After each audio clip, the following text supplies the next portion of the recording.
आज आप लोगों को मैं ये बोलना चाहता हूं कि डिमा हसाओ जिले के जो भी बच्चा कॉलेज में पढ़ेगा, यूनिवर्सिटी में पढ़ेगा, उनको हम साल में 10,000 रुपया बैंक का अकाउंट में दूंगा। उनका बुक खरीदने के लिए, उनका किताब खरीदने के लिए उनको हम 10,000 रुपया हर साल उनका बैंक अकाउंट में देगा। हमारा यहाँ में डिमासा भाई लोग भी है, हमारा यहाँ से खेलमा लोग भी है। खेलमा कितना है, थोड़ा हाथ उठाइए।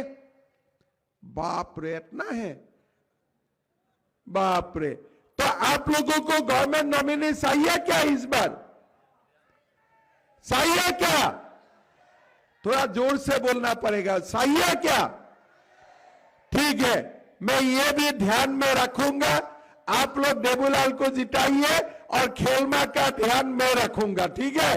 और एक बात मैं बोलना चाहता हूं, हमारा डिमा हसाओ जिले के जितना बेटी गर्ल्स कॉलेज में पढ़ेगा, सब गर्ल्स को मैं मेरा तरफ से एक एक स्कूटी दूंगा। सबको कॉलेज जाने के लिए मैं एक एक स्कूटी दूंगा। तभी कॉलेज को पढ़ना है, सब लोगों को पढ़ना सबसे जरूरी है। सबको पढ़ना है, ये मैं आप लोगों को रिक्वेस्ट करता हूं।